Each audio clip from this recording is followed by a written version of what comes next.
My name is Clara Hayes. I'm 32 years old, and I'm a forensic accountant. The first time I truly understood the depth of my father's selfishness wasn't when he gambled away my college fund, or even when he borrowed my emergency savings for a sure-thing investment that vanished. It was the afternoon I walked into his cluttered garage, searching for the custom-built acoustic guitar he'd given me for my high school graduation. I remember the dust motes dancing in the single shaft of sunlight cutting through the gloom, illuminating empty space where the guitar case should have been. My heart hammered against my ribs. "Dad?" I called out, my voice tight. He emerged from the kitchen, wiping grease from his hands with a paper towel, a faint smell of burnt toast clinging to him. "Looking for something, sweet pea?" he asked, his smile too wide, too casual. I pointed to the empty spot. "My guitar. The one you gave me." His gaze flickered, then settled on a chipped paint can. "Oh, that old thing? Had to make a tough call, Clarabelle. Emergency. But don't worry, I'll make it up to you." The casual dismissal, the lack of remorse, felt like a physical blow. I didn't scream, didn't cry.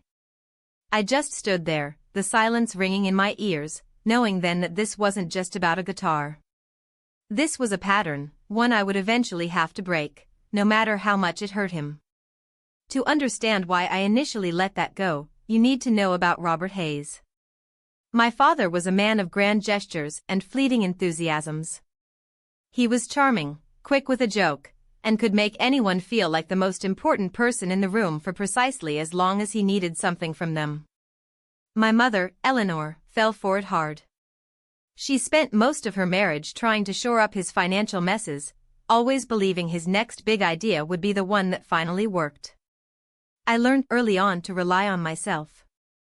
While other kids were getting allowances, I was saving my babysitting money for school supplies and clothes. The guitar, a Taylor 414 CE, was the one truly thoughtful, extravagant gift he'd ever given me. He'd ordered it custom, with my initials inlaid in mother-of-pearl on the headstock. It felt like an apology for all the missed birthdays and forgotten promises, a tangible sign that maybe, just maybe, he could be the dad I longed for. I cherished it, played it almost every day, and kept it in its hard case, tucked safely in my old bedroom at my parents' house, even after I moved out for college. When I came home that summer after my freshman year to retrieve it, planning to take it back to my apartment, it was gone. He admitted he'd sold it to cover a temporary cash flow problem related to a bad poker game. He promised, with a hand over his heart, that he'd buy it back, or a better one. He never did. That incident, while painful, felt like a distant echo of a familiar tune. What I didn't understand yet was how this pattern would escalate, changing from a personal disappointment into a serious threat to my own financial stability and peace of mind. A few years later, after I'd graduated college and landed my first job as a junior forensic accountant, he came to me with another opportunity. He'd heard about a ground floor investment in a tech startup, something about AI-powered pet feeders. He painted a vivid picture of early retirement, of us all living comfortably, free from worry.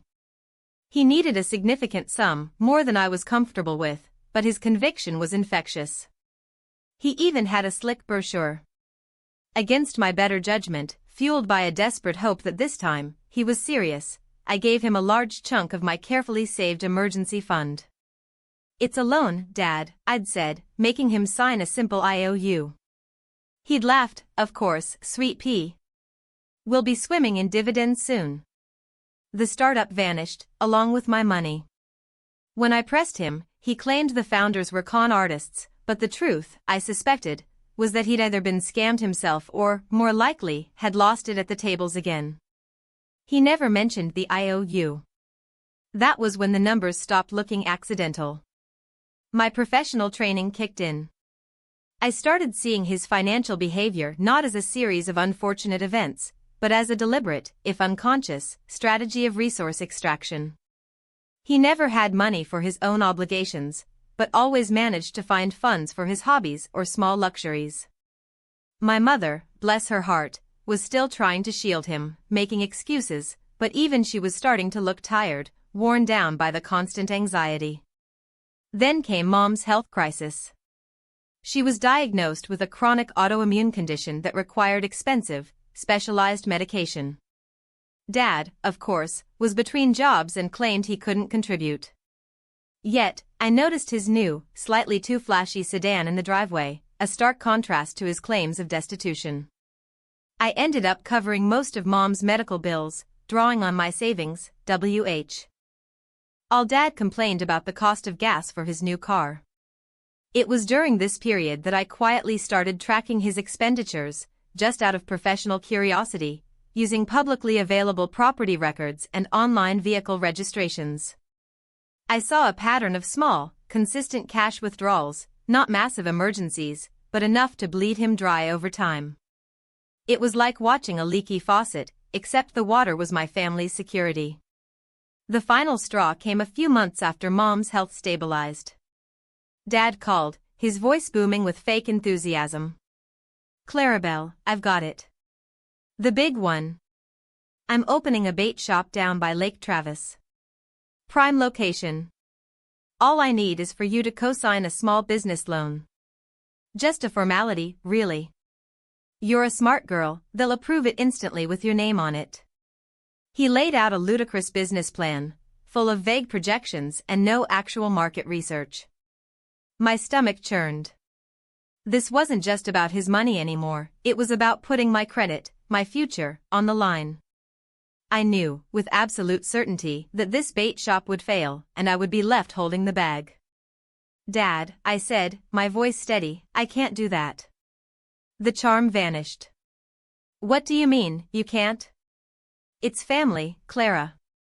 You're abandoning me just when I'm about to turn things around." He launched into a tirade about how ungrateful I was, how he'd worked his fingers to the bone for me, how I was selfish and cold. I let him vent, listening to the familiar accusations, recognizing them for what they were, an attempt to manipulate me through guilt. This wasn't about a bait shop, it was about his desperate need for a fresh supply of my resources. He didn't see me as his daughter, but as a perpetual ATM, always ready to dispense cash or credit. That conversation was my recognition moment. I understood that his pattern wasn't about temporary bad luck or poor judgment, it was a fundamental character flaw, an ingrained sense of entitlement that saw me as an extension of his own needs. His charm was a mask, and beneath it was a void that I could never fill. I hung up the phone feeling a profound sense of loss, not for the money, but for the father I wished I had. I spent the next few weeks in preparation. I'd already documented his past requests and my financial contributions, a spreadsheet growing longer with each passing year. I consulted with a lawyer, a friend from college, about how to protect my assets from future claims and how to formally sever financial ties. She advised me to change my bank account information, set up a separate mailing address for important documents, and to communicate my boundaries clearly and consistently. I also had a frank conversation with my mother, showing her the spreadsheet, explaining that while I would always support her, I would no longer be providing funds directly to Robert. It was a difficult conversation, filled with tears, but she eventually understood. "He's always been like this, honey," she'd whispered, her voice cracking. "I just didn't want you to know." 2 weeks after I refused to co-sign the bait shop loan, Dad called again. He sounded different this time, his voice lacking its usual bluster. He had another urgent need, he said, something about an unexpected tax bill. I took a deep breath. "Dad," I said, my voice calm and firm, "I can't help you. I've given you a lot of money over the years." I didn't raise my voice, didn't accuse.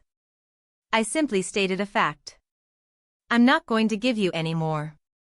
He started to argue, to guilt trip, but I cut him off. "This is my boundary, Dad. It's firm. I hope you can respect that." I ended the call before he could launch into another tirade. It felt like severing a nerve, painful but necessary.